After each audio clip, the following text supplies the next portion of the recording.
Across from the hospital was a famously popular claypot rice restaurant, bustling with customers all year round.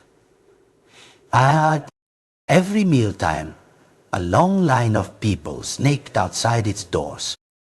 There was no special reason, other than the irresistible, mouth-watering aroma of meat that perpetually wafted from inside. Once, curious, I asked the owner, "Why is your meat so fragrant?"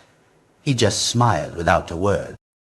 Until one late night, I saw him with my own eyes emerging from the hospital's back door, carrying a black bag that was dripping blood. At exactly noon, a peculiar meat aroma permeated the hospital. So fragrant. What is that smell? Mrs. Chen, just recovering from surgery, still had traces of anesthetic in her system. Weakly, she opened her eyes, unconsciously inhaling the scent in the air. I gently tucked her blanket, explaining softly, "It's from the claypot rice restaurant across from our hospital. Many people love it." Mrs. Chen swallowed hard. "Could you get me a portion?" I was slightly taken aback, but immediately agreed. "Yes, Mrs. Chen. I work at a private hospital specializing in abortions for the wealthy. The costs here are exorbitantly high, but each patient receives dedicated one-on-one care. It wasn't just claypot rice Mrs. Chen wanted. Even if she craved grilled chicken from the suburbs, I would have had to get it for her." Leaving the hospital, I found quite a crowd already lining up across the street. The queue stretched from inside the restaurant all the way to the pavement. But I was used to this sight. This place was always packed. I sighed, silently joining the end of the line.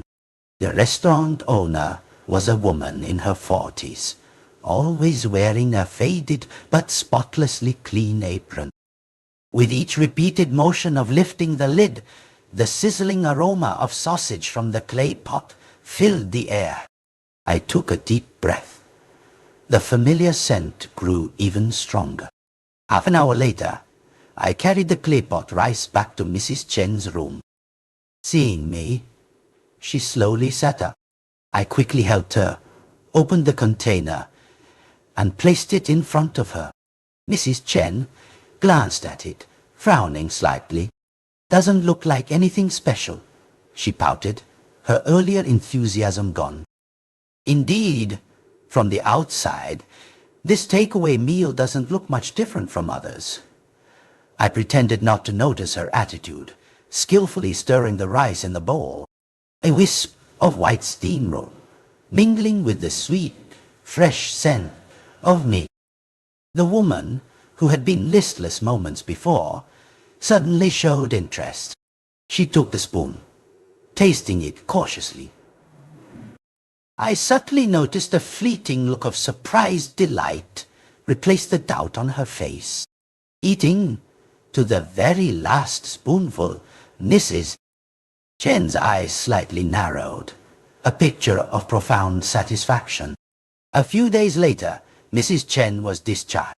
Temporarily, not assigned to any patients, I was scheduled for the night shift. In the late afternoon, the familiar aroma wafted past again.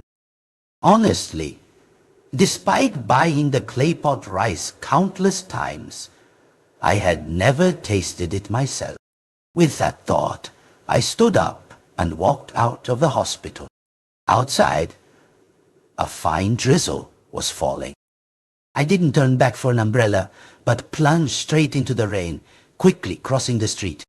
The claypot rice restaurant had just opened, and customers were sparse. After waiting nearly 10 minutes, a steaming bowl of claypot rice was placed before me. The owner smiled at me before turning back to her work. The bowl in front of me looked utterly ordinary. I truly couldn't understand why so many people were willing to queue up for it every day. I automatically stirred the rice. A sizzling sound instantly arose. The crispy, golden layer of rice at the bottom, scorched by the high heat, crackled. I blew on it, and the white steam quickly vanished. The heat from the bowl was a stark contrast to the cold rain outside. I couldn't resist scooping a full spoon of rice directly into my mouth. But it was too hot. I could only chew it frantically a few times before swallowing quickly. Still, the delicious flavor remained intact. Unconsciously, I narrowed my eyes, recalling the taste I had just experienced. When I opened my eyes, I looked around and noticed the restaurant was emptier than usual today. Only a few tables had customers. Perhaps the rain kept people from coming out. The owner, rarely idle, sat by the cash register, writing something. Unable to contain my curiosity, I asked, "Owner, why is your claypot rice so delicious?" Hearing my question, her writing hand paused for a moment before she looked up, her eyes meeting mine. Meeting mine. Her expression softened. "My ingredients are different from others." "Oh?" I was suddenly intrigued. "Is it because the ingredients are fresher?" The corners of her mouth curved upwards. "That's right. I go to buy supplies from Dawn every day. Of course, they're fresh and delicious." "What about the sausage?" I picked up a piece of sausage. Under the light, the oily meat looked even more appealing. The owner gave me a meaningful look. "The sausage? The ingredients are even more special." I was captivated by her story, eagerly pressing how special. "All the sausages are handmade by me." "Of course, they're special, unlike others who just buy wholesale." "Ah, I see." I forced a smile, feeling a bit disappointed. This answer clearly didn't satisfy my curiosity. The owner looked at me for a long moment before slowly saying, "The meat I use is different from others." I flinched, quickly swallowing my food. "You don't use pork?" As far as I knew, sausages were usually made from pork. Was she using beef, lamb, or even venison? Thinking this, I suddenly realized the taste of this sausage indeed wasn't like pork. The owner chuckled, covering her mouth. "What are you thinking? Of course, it's pork. But I use suckling pig." "Suckling pig?" "Yes."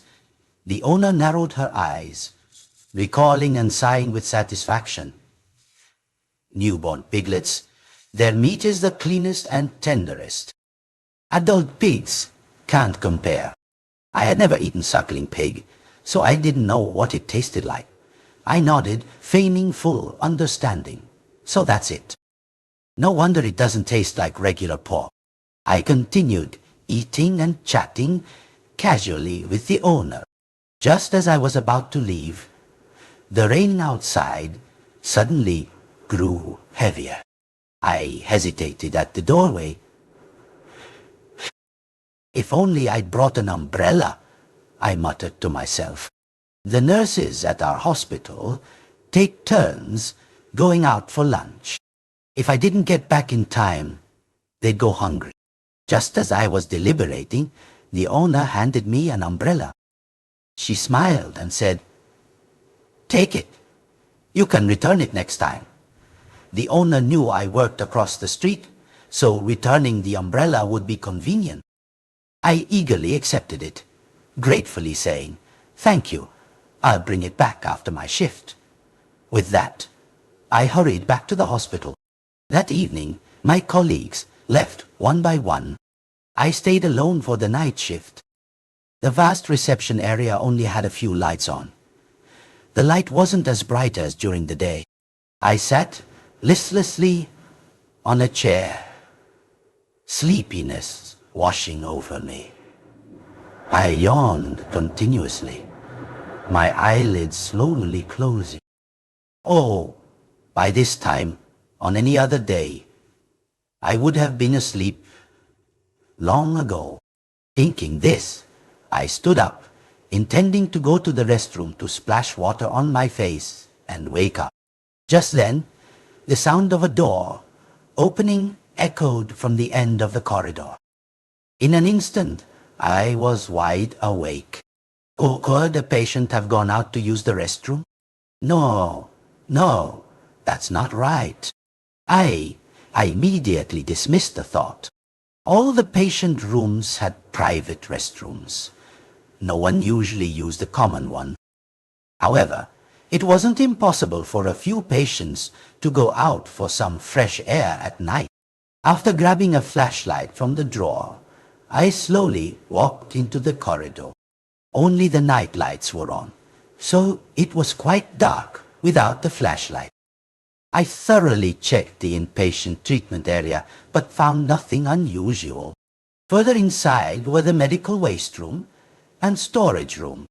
We nurses rarely went in there, so I didn't think much of it and turned to leave. But just as I turned, a shadow flashed past. I stopped, blinking, disbelieving my eyes.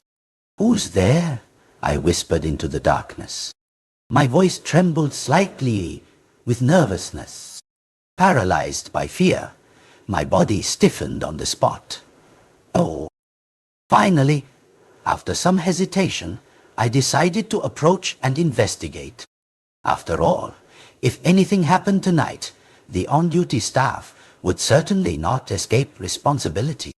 I took a deep breath and slowly stepped inside. The light here was even darker than the main hall outside. The flashlight beam became even more distinct. No, I turned off the flashlight, hiding myself in the darkness. 10 minutes later, a small figure crept out of the medical waste storage room. My heart sank. Sure enough, that shadow wasn't an illusion. Ha! Thinking this, I stealthily followed. The person skillfully navigated the corridors, seemingly very familiar with the hospital layout. Not long after, I followed them to the back door. Under the moonlight, I clearly saw their face. The moonlight made the owner's skin look unusually pale. She stood huddled at the back door, and after confirming no one was around, she secretly stepped out. It was then that I noticed the owner was carrying a bulging black bag. Before I could make out what it was, she quickly walked to the roadside and tossed the bag into a truck. Her movements were incredibly swift. In less than a minute, the truck sped away. By the time I recovered and gave chase, I only saw its taillights disappear into the night. Just then, my phone vibrated. The urgent ringtone pierced the silent night. My breath caught in my throat. I quickly looked down at the screen. It was my husband, Kevin. I quickly answered. "Hello." My voice still held a hint of tension. Kevin asked, "Aren't you coming home tonight?" I glanced around, confirmed nothing was amiss, then walked back into the hospital. "No, I'm on night duty." Kevin hummed in acknowledgement, then hung up. I don't know if it was my imagination, but I always felt there was another faint breath on the other end of the line. No way, no way. I shook my head, denying it. Me nerves must be too tense. I turned my flashlight back on and to my surprise, discovered a few drops of red liquid in front of me. My steps halted. I couldn't believe it. I crouched down to examine it. Gah! Could this be something that leaked from that bag? After a moment's hesitation, I used my index finger to wipe the red spot on the ground. A dark red smear of blood immediately spread onto my fingertip. Just then, a cold gust of wind blew through, carrying a faint, hard-to-distinguish metallic smell. I couldn't suppress a wave of nausea. This smell suddenly reminded me of the peculiar aroma in the claypot rice. Distraught, I returned to my workstation. Even though I had washed my hands earlier, I unconsciously rubbed my fingertip. What was the owner doing at the hospital this late at night? I mumbled to myself. Or most importantly, what did she take from the medical waste room? Why was the bag dripping blood? A series of questions left my mind in turmoil all night. Soon, enough. Dawn broke. The morning shift colleagues arrived one by one. It was my turn to clock out. But thinking about what happened last night, I felt the need to report it to my superior. After some hesitation, I knocked on the director's office door. The director sat in his leather chair, his index finger lightly tapping the desk. You mean someone broke into our hospital's medical waste room last night and took a bag of items? The stifling atmosphere in the room made me shiver twice. Yes, sir. I stood tucked in a corner, secretly observing the director's expression. He frowned, his face thoughtful and inscrutable. My legs were starting to feel numb. It was a long time before I heard him say, "I understand." You may leave now. Yes, sir. The director's attitude left me puzzled, but I was just a junior staff member, without the right to question my superior's thoughts. I slowly closed the office door. I don't know if it was my imagination, but before I left, the director's gaze on me seemed strange. Several peaceful days passed. The hospital remained quiet, and even the claypot rice restaurant across the street was as busy as ever. The incident seemed to have been forgotten, causing no ripples. A week later, I was back on night duty. At 2 a.m., strange noises again echoed from the medical waste room. This time, I wasn't as panicked as before, but much calmer. I hid in the shadows, waiting for the owner to leave before I dared to creep to the waste room. The smell of disinfectant hit my nose. Suppressing the discomfort, I began to observe my surroundings. Not far from me were containers of different colors. Yellow for infectious waste, red for pharmaceutical waste, black for general household waste. Remembering the blood-dripping bag that day, I decided to open the lid of a yellow bin, but it was empty. I opened the lids of the remaining bins one by one. They all contained some waste, but only the yellow bins in front of me were empty. Normally, medical waste would be collected periodically, all at once. It couldn't be that only these few bins were empty. Thinking this, I stepped closer to examine them carefully, seeing a label that read pathological waste. Pathological waste. Isn't that? My breath caught in my throat as if I had suddenly remembered something. Just then, a cold voice sounded from behind. "What are you doing here?" I flinched, reflexively turning my head.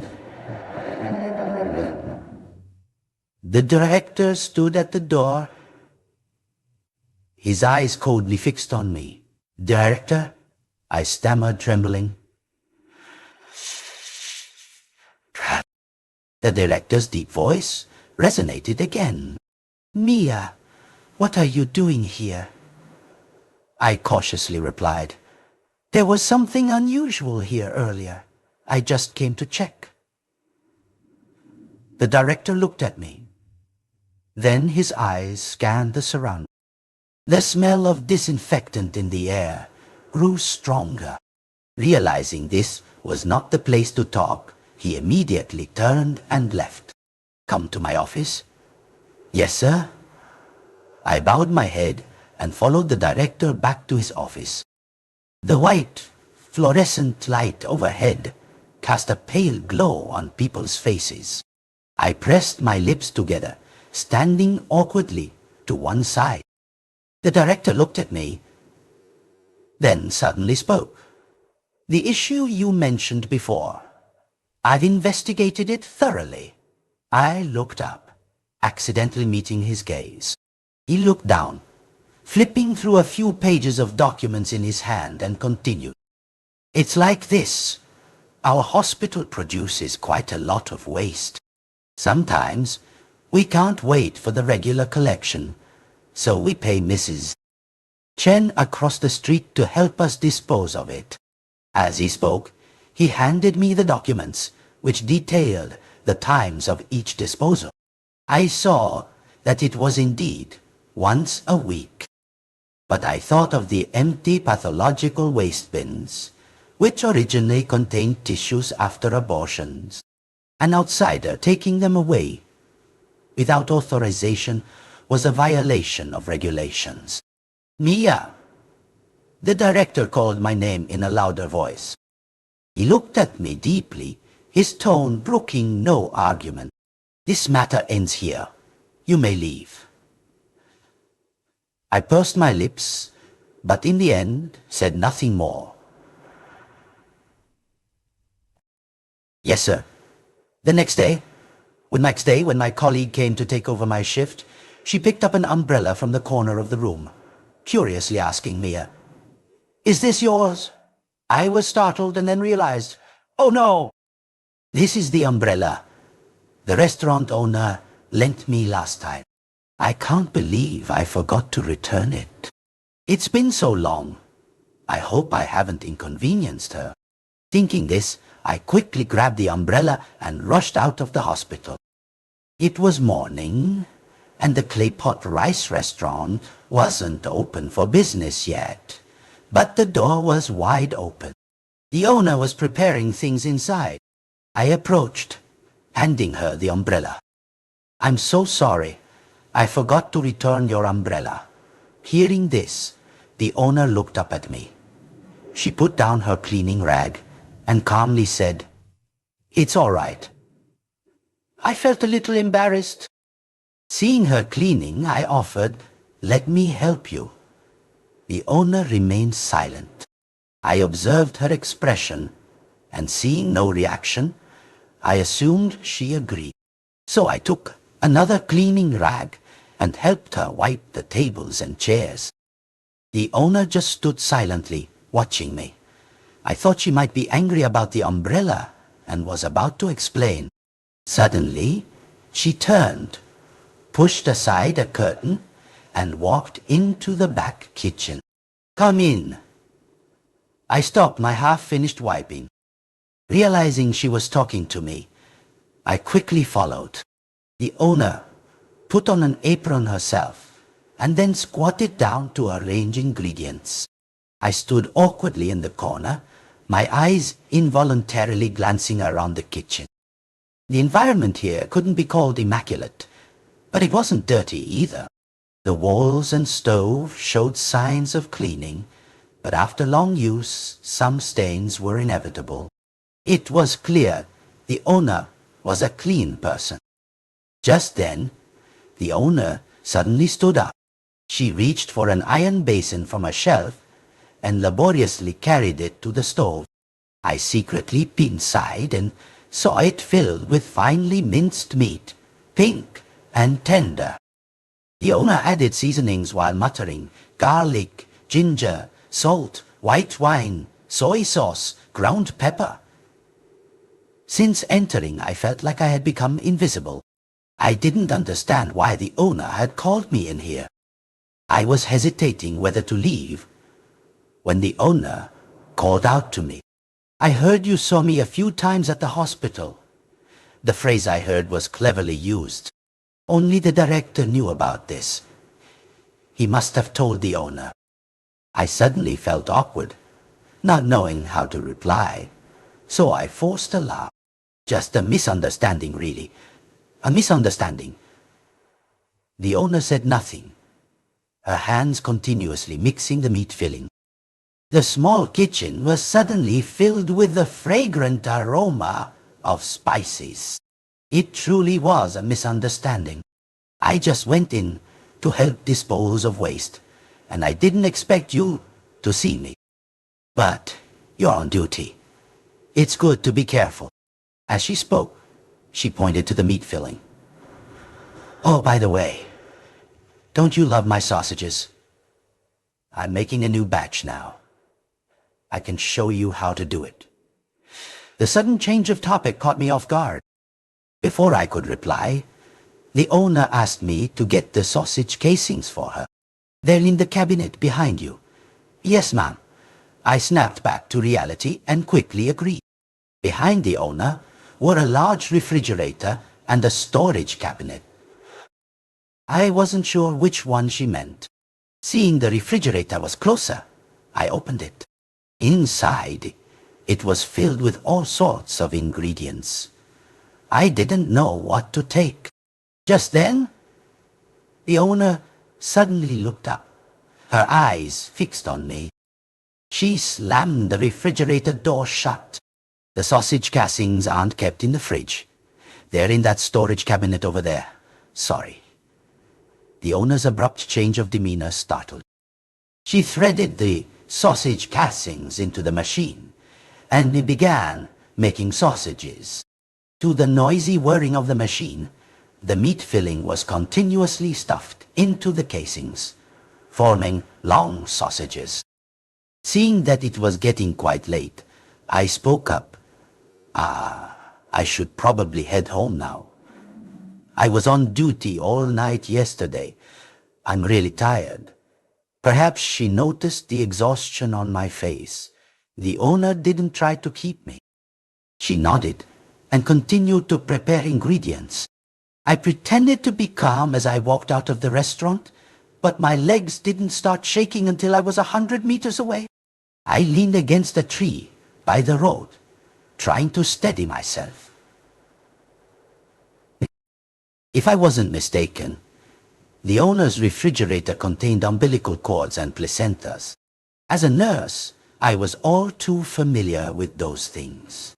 Thinking of this, my back was drenched in cold sweat. After careful consideration, I felt that the situation at the hospital was too complicated, and it was no longer suitable for me to continue working there. When I got home, I mentioned my intention to quit to Kevin. Kevin, who was playing a game, suddenly stopped his hands in surprise. He pressed the pause button, frowning as he questioned me.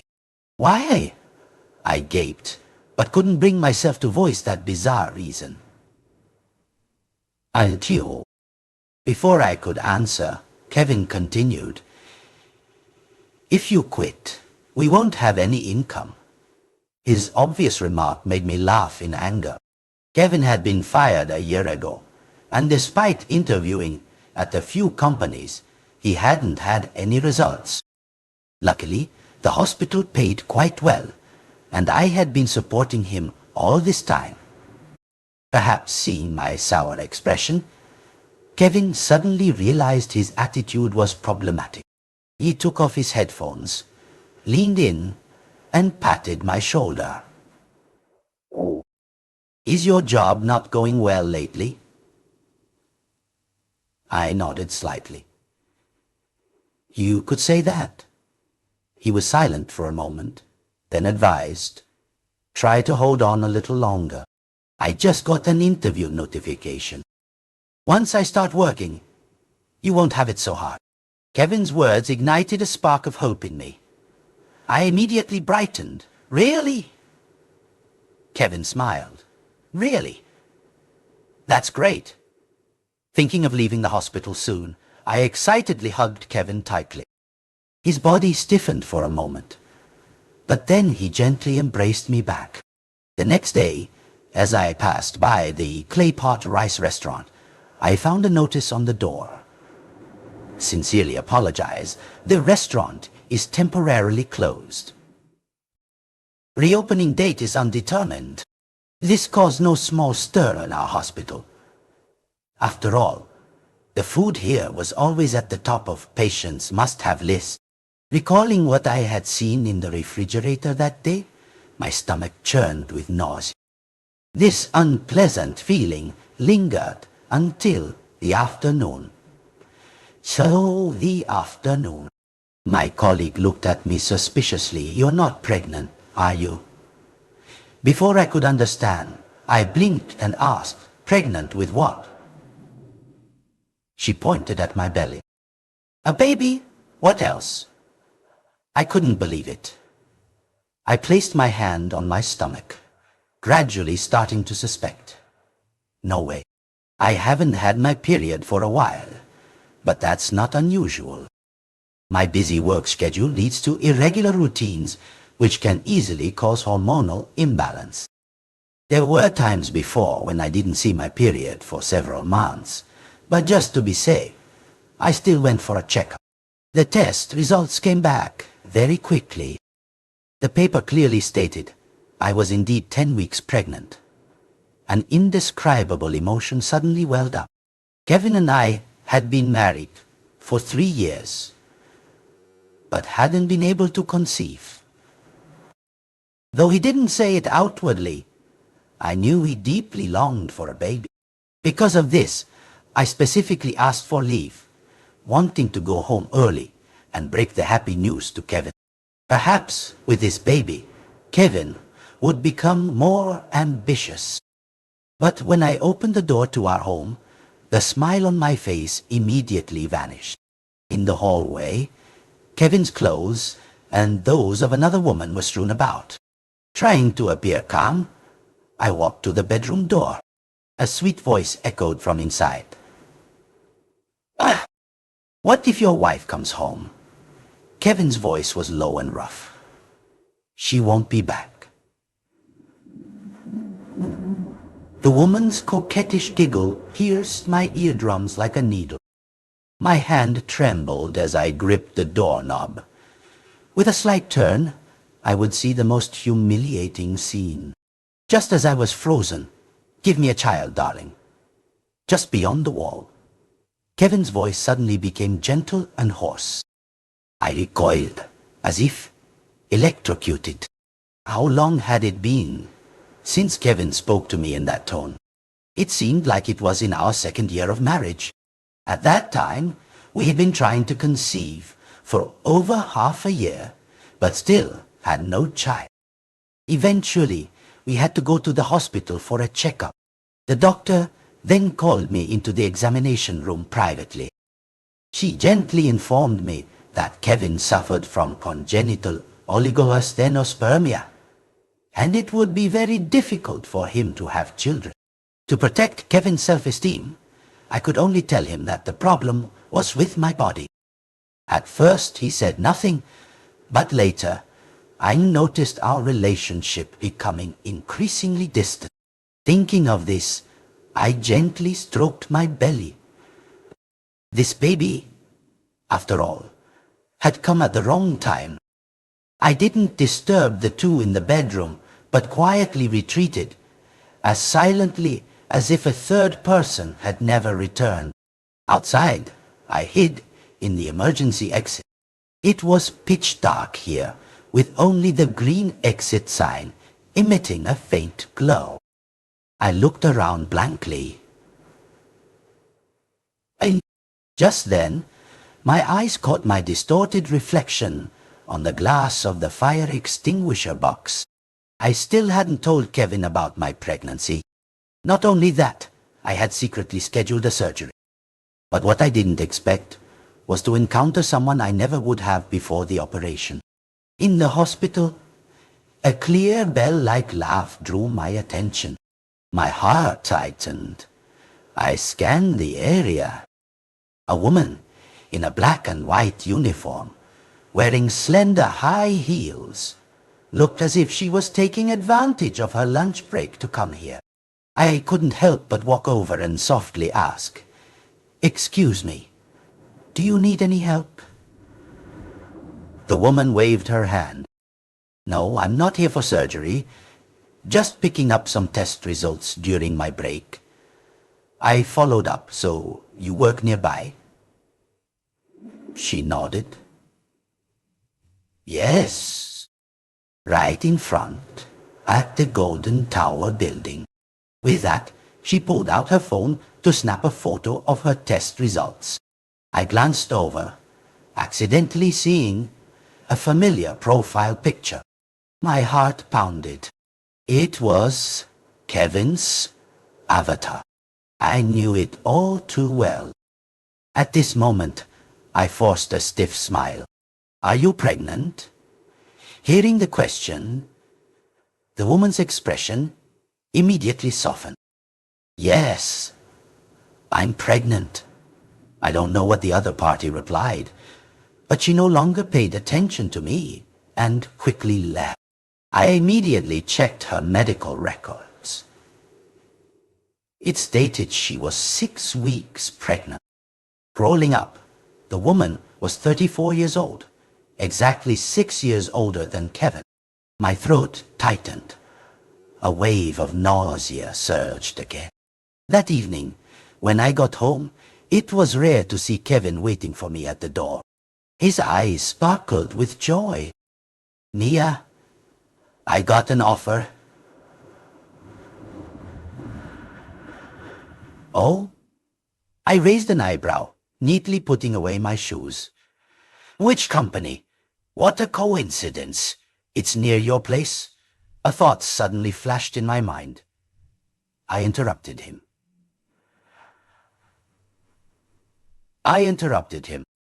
"The Golden Tower building." "Yes, that's right."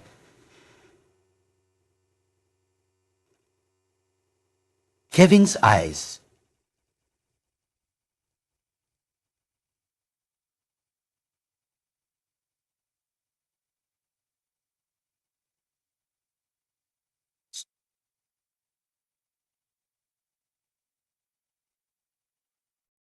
That building is indeed very close to my hospital. Kevin completely failed to notice the change in my emotions, continuing excitedly. "Then who can hear me is?" Hearing this, I only felt cynical. Working with another woman all day, then only coming home to his wife at night. What a master of time management. Afraid I would blurt out something harsh, I quickly went into the bedroom. Late at night, Kevin's phone rang continuously. I was woken up several times. "Who's calling you this late?" Kevin's body suddenly tensed. "It's the company. There must be some changes to work. Go back to sleep." With that, he took his phone to the balcony. I didn't ask further, turning over to continue sleeping. Pregnancy always made me sleepy. I truly had no strength left to care who that call was from. The next morning, Kevin sat dejectedly on the sofa, his dark circles indicating he hadn't slept all night. I startled and asked immediately, "Why are you sitting here?" Kevin looked at me blankly, then sprang up and hugged me tightly. "I don't understand what's happening. What on earth is wrong?" Kevin shook his head, his face a mixture of suppressed endurance and confusion. "Wife, when you get home tonight, I have something to tell you." A premonition of ill omen struck me. It most likely related to the call last night. "Coincidentally, I also have something to tell you," I replied with a smile. Kevin looked stunned for a moment. He was about to ask further, but I quickly waved my hand. See you tonight. Today was the day I had scheduled my surgery. I changed into a surgical gown and lay on the cold operating table. Although everything around me was familiar, when actually facing it, my body couldn't help but tremble. Fortunately, the anesthetic took effect very quickly. In just one inhaled breath, I immediately lost consciousness. When I opened my eyes again, the surgery was complete. I lay motionless on the hospital bed, a dull, throbbing pain in my lower abdomen. After an unknown amount of time, I struggled past my discomfort and went to the director's office. Perhaps my face was too pale. The director made an exception and allowed me to sit on the sofa. I licked my dry, cracked lips. Director, as we discussed before, I want to take my aborted child with me. The director lowered his head and took a sip of tea. When he looked up, his eyes were as dark, as if sucking into nothingness, as if seeing through my very soul. I remember you're married. Why did you terminate the pregnancy?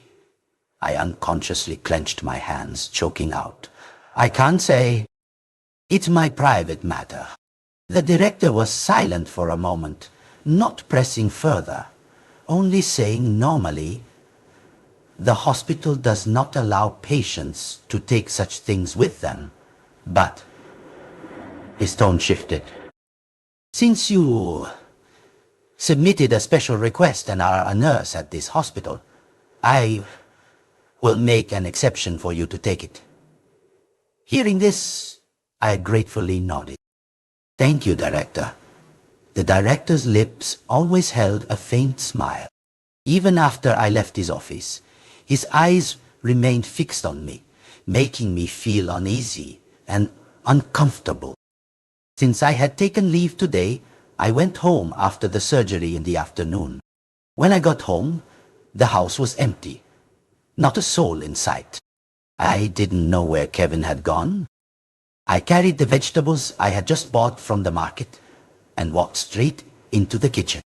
There was no meat grinder at home, so I had asked the butcher to mince the meat for me. Now, all I needed was to add seasonings. Not long after, Kevin returned. He followed the sounds into the kitchen and saw my busy back, his sense of guilt deepening. As if not noticing him, I muttered to myself, garlic, ginger, salt, white wine, sauce, pepper, wife. Kevin gently patted my shoulder from behind. What are you doing? My hand, which was seasoning the meat, paused. I turned to him, speaking in a gentle voice. I just learned a new dish, and I'm going to cook it for you. Kevin awkwardly rubbed his nose, seeming afraid to look me in the eye. Oh, really? I'll wait for you outside then. With that, he walked away like a ghost. When I brought the food to the table, Kevin was silently texting, his lips tightly pressed, looking very tense.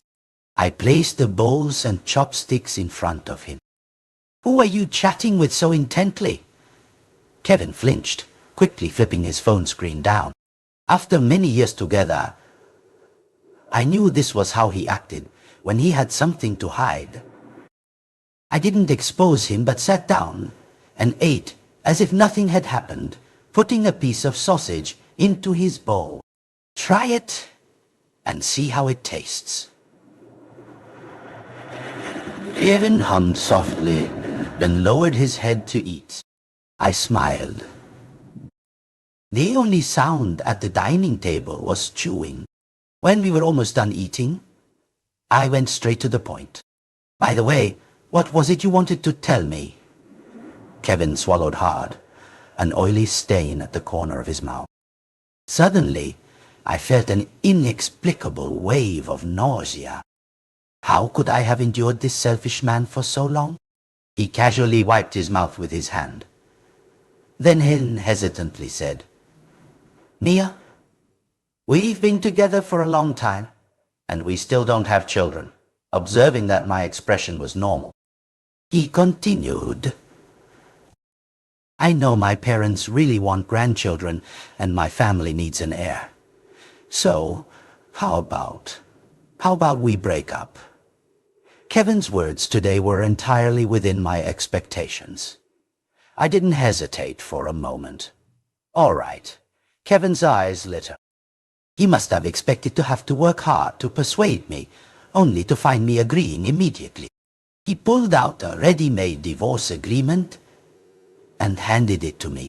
On the last page, Kevin's signature was already there. Regarding assets, he still had some conscience and didn't dispute it. But his new lover had already latched onto a wealthy man. She probably wouldn't care about these petty sums. Without any fuss, I signed my name decisively. Kevin contentedly put away the agreement, afraid I would regret it the next second. So, in a month, we'll go to the Civil Affairs Bureau to complete the procedures. Okay? Oh, wait, he said, as if suddenly remembering something. Didn't you also have something to tell me? I smiled and shook my head, my eyes inadvertently glancing at the divorce agreement in his hand. Let's talk about it then. I wanted to wait until the day we finalized the paperwork to give him a big gift. Kevin didn't pay attention, standing up to leave. Wait. I called him back. Kevin looked at me questioningly. I asked, Are you satisfied with today's meal? My question left him stunned. He thought I wanted to keep him.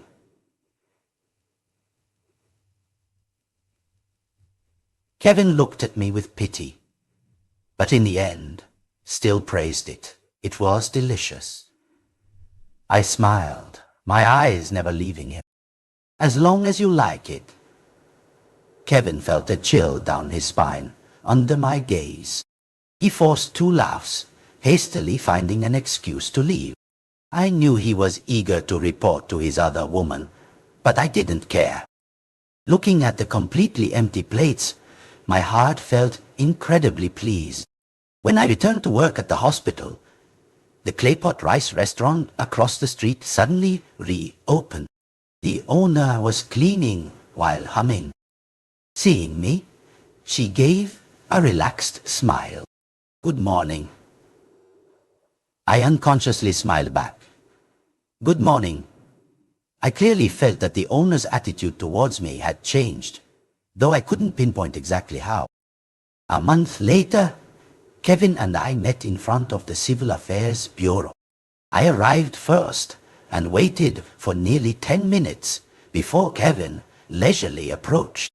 Ever since we signed the divorce agreement, Kevin had moved out. I had barely seen him all month. Sindai. Shoo. Now, from head to toe, he was dressed in luxurious designer brands, looking like a completely different person. Kevin noticed the surprise in my eyes. He seemed a little smug, raising his head and saying to me, Let's go.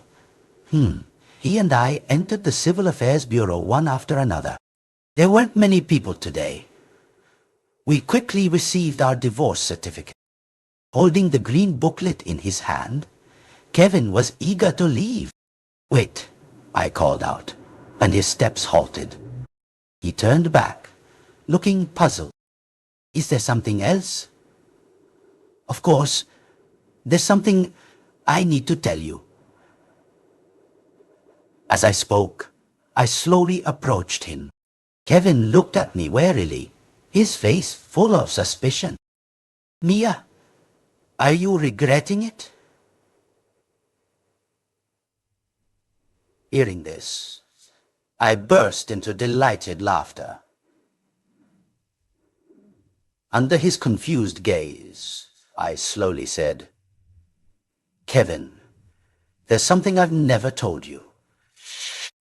Do you remember When we both went for a health checkup 2 years ago? Kevin thought for a moment, but quickly remembered. Of course. The doctor said, your health wasn't good, not suitable for having children. The corners of my mouth curled up. I was impatient to reveal the truth. That's not true. I said that to save your pride. Actually, the doctor called me into the examination room. Then, also because she was afraid of hurting you. Because the one who can't have children is you. After saying this, I couldn't help but laugh again. Kevin's face turned from dark to ashen white. He gritted his teeth and said, you're making things up. You're just talking nonsense to get revenge on me. If I can't have children, then why is Lily pregnant? The Lily Kevin mentioned was the woman who came to the hospital for a checkup before.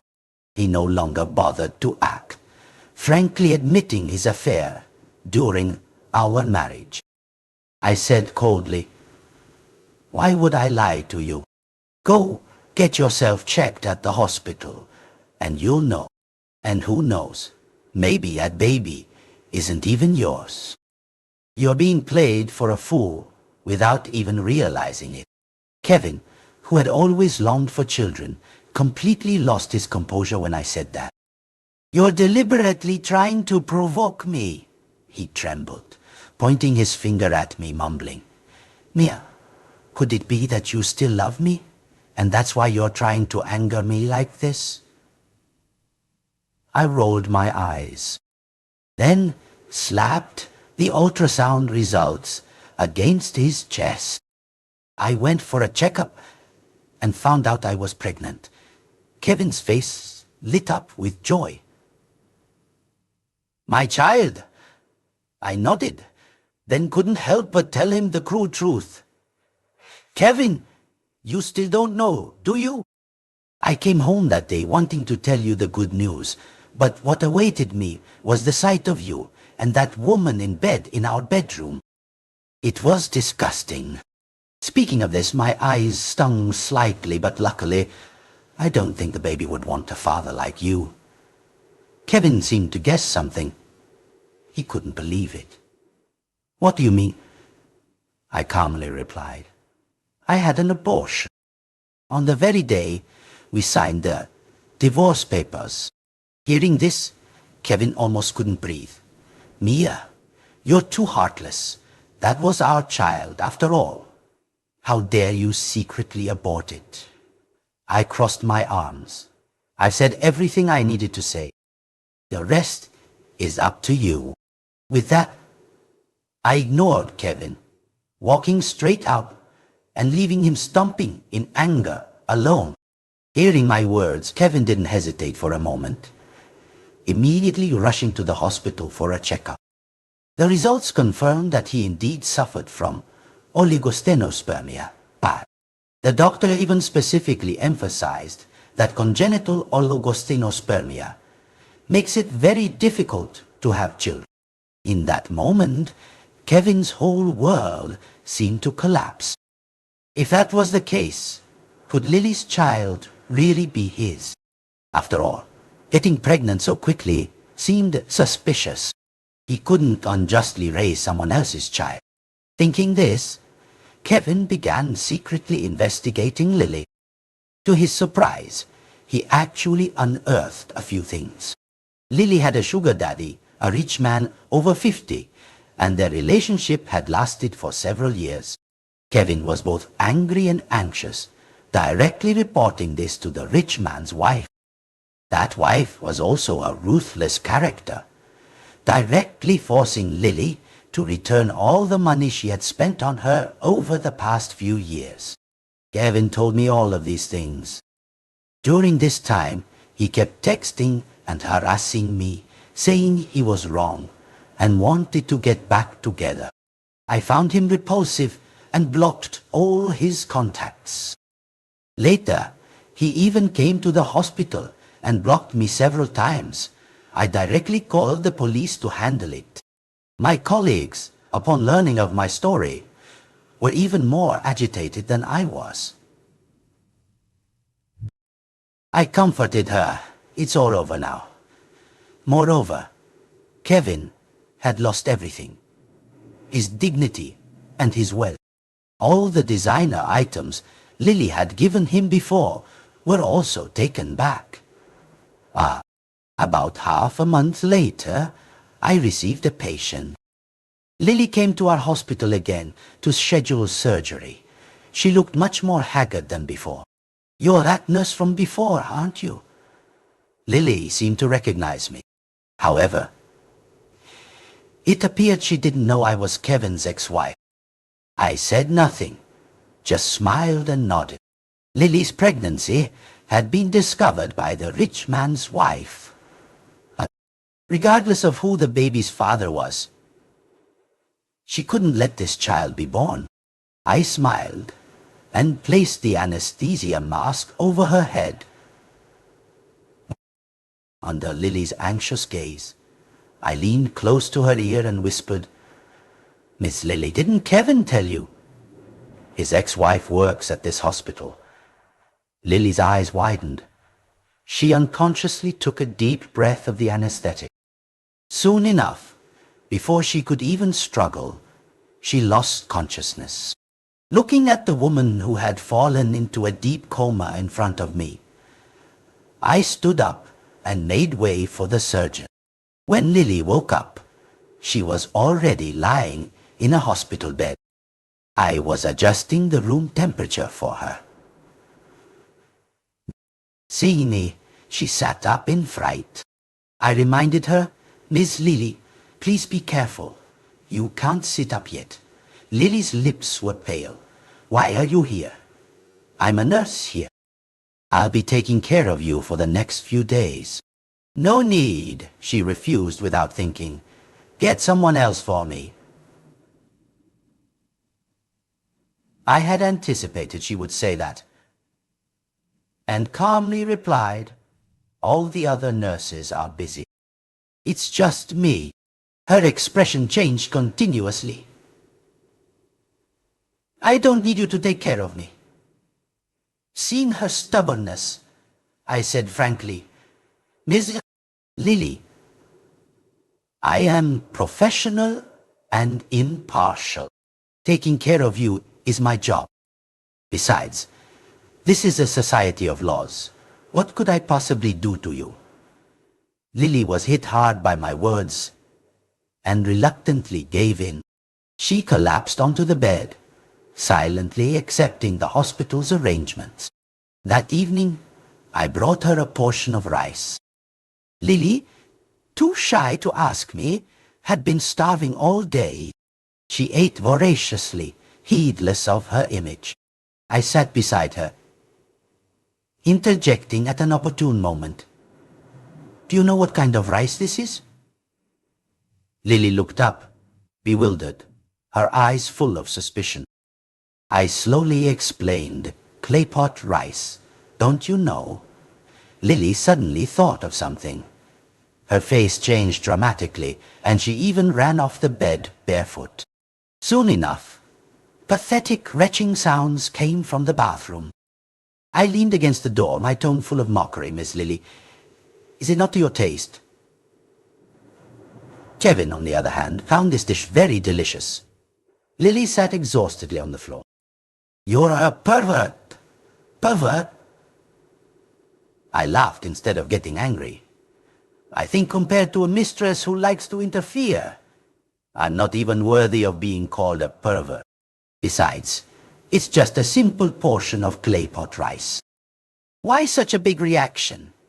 She wiped the stains from the corner of her mouth, anxiously asking, "Is it really just claypot rice?" "That's right, it's claypot rice." I emphasized each word. "You're so strange." "I've already explained it clearly, so why do you keep asking?" Lily pursed her lips, then suddenly broke down. She couldn't help but cry, her sobs echoing through the bathroom. I tapped my index finger on the door, reminding her, "I won't clean up the rice on the table for you. When you're tired from crying, you can eat a little more to regain your strength." With that, I kindly closed the door, leaving her to writhe in pain inside,